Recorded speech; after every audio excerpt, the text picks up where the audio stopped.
Si vous doutiez encore de l'utilité de l'aviation, eh bien, je vous présente le Sky Courier.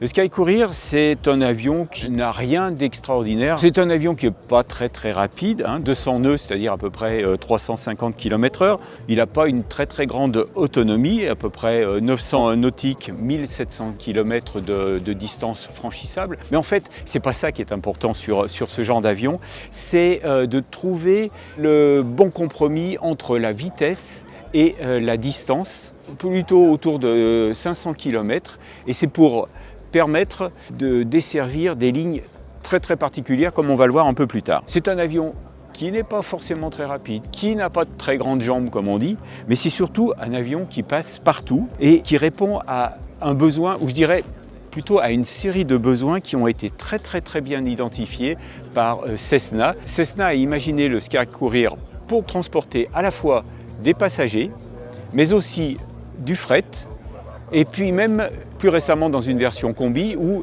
il fait passagers et fret. Autrement dit, le Sky Courier, c'est l'avion utilitaire par excellence. C'est la première fois que Cessna présente le Sky Courier en Europe. C'est un avion qui n'est pas encore certifié en Europe. Il l'est aux États-Unis, il l'est au Brésil par exemple, mais il ne l'est pas encore en Europe, mais c'est une affaire de quelques semaines. Le programme a été lancé en 2018, c'est-à-dire qu'il y a moins de 8 ans.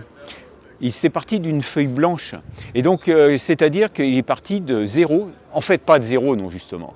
Il est parti d'un besoin et cet avion répond à ce besoin bien précis. Le client de lancement du Sky Courier, parce que sur un programme aéronautique, il y a toujours le client numéro 1, celui avec lequel le constructeur va définir précisément les caractéristiques de l'avion. Le client de lancement pour le Sky Courier est FedEx. FedEx, c'est un expressiste, c'est-à-dire c'est la grosse structure qui transporte des colis à travers le monde.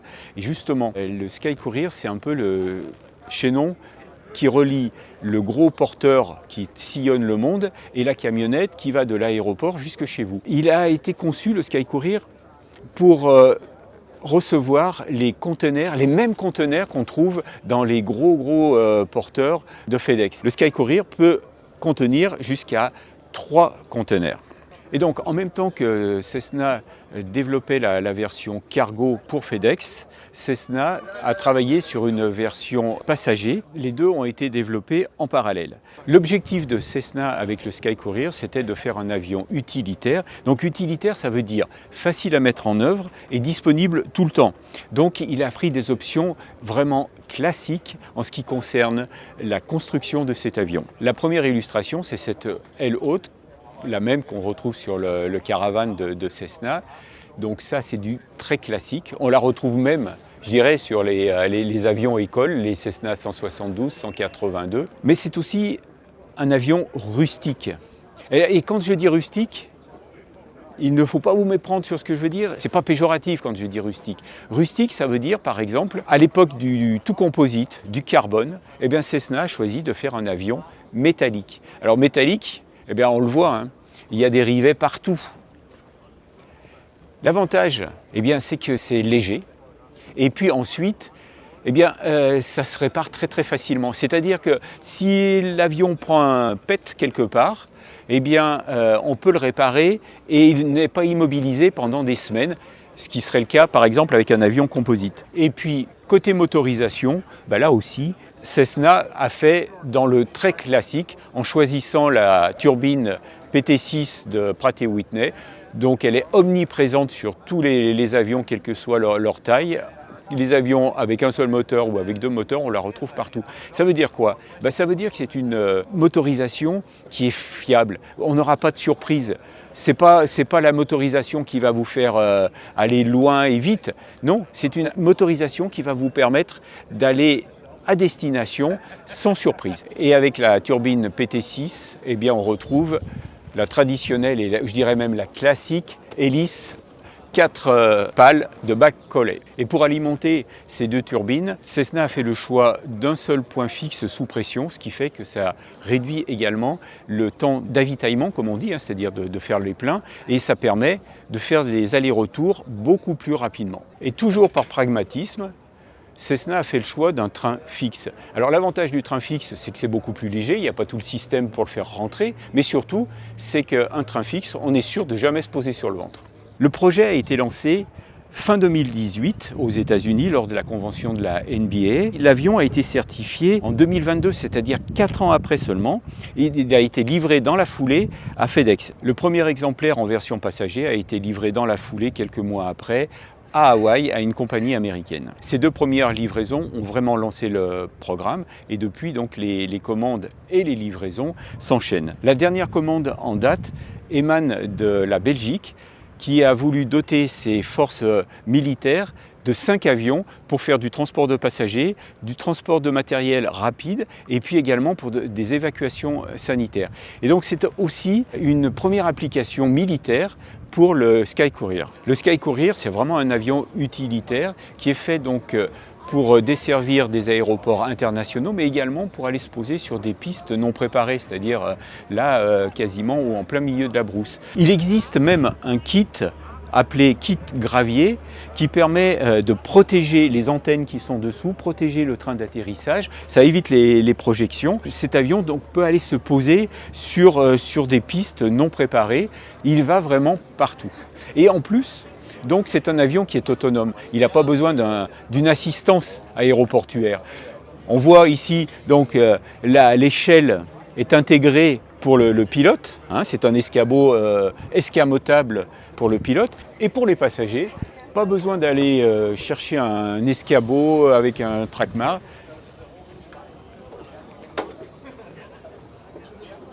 Tout simplement. Alors au passage, avant d'embarquer, je voudrais vous faire remarquer cette grande porte cargo. Alors effectivement, quand on a besoin, pour les passagers, elle n'est pas aussi grande, on n'a pas besoin d'une ouverture aussi grande. Vous remarquerez que tout est amovible. Le côté vraiment pratique de cet avion, c'est amovible, c'est-à-dire qu'on peut rentrer par cette grande ouverture les mêmes containers qu'on trouve sur les gros porteurs qui sillonnent le monde sous les couleurs de FedEx ou des autres compagnies qui pourraient être clientes du Sky Courier. Maintenant, on va aller voir l'intérieur du Sky Courier. Embarquons. Alors là, on est dans la version commuteur, c'est-à-dire donc le transport de passagers sur les hubs, là où il y a les gros porteurs. Ces avions sont destinés à partir en général de petits aéroports. 19 sièges, vous voyez donc les glissières. En moins d'1 heure, les sièges sont enlevés et on peut à ce moment-là mettre du fret. Et ça, c'est très très intéressant, moins pour les entreprises qui font du transport de passagers régulier que pour les entreprises qui utilisent le Sky Courier pour faire du shuttle, c'est-à-dire de la navette entre les entreprises. À un moment, vous allez avoir à transporter du personnel de votre entreprise, vous l'emmenez d'un point à un autre, d'un site à un autre de votre entreprise. Et puis, à un moment, vous avez besoin d'emmener du matériel ou des fournitures. À ce moment-là, la cabine qui est plate permet de charger tout ce qu'on veut. Mais ça, c'est pas la version cargo, comme je vous l'expliquais tout à l'heure pour FedEx, parce que quand on a la version cargo pour FedEx, là, il n'y a plus rien du tout. Il n'y a pas ni les sièges, ni la cloison. Les containers sont rentrés directement par la grande porte et sont rangés ici, mais c'est un autre système de fixation. Il existe une version combi, c'est-à-dire uniquement avec 9 sièges, et puis l'arrière est réservé pour le transport de fret. C'est un avion, encore une fois, qui peut répondre à plusieurs besoins et qui passe d'un mode de fonctionnement à un autre assez rapidement. Et donc maintenant le cockpit avec une avionique très très classique, c'est-à-dire du Garmin G1000 NX6. Donc c'est aussi très très sécurisant parce que c'est une avionique très performante et puis surtout qui assiste énormément le pilote, qui réduit sa charge de travail tout en étant beaucoup plus pointu. Ce Garmin G1000 NX6 qu'on retrouve ici sur le Sky Courier, on le retrouve également sur toute une gamme d'aviation aussi bien aviation générale qu'aviation d'affaires, mais aussi donc, dans les écoles de pilotage. Donc ça veut dire que c'est un environnement familier pour les pilotes, un outil vraiment performant, c'est donc un gage de sécurité pour le vol. J'espère vous avoir convaincu de l'utilité de l'aviation, et si cette vidéo vous a plu, abonnez-vous.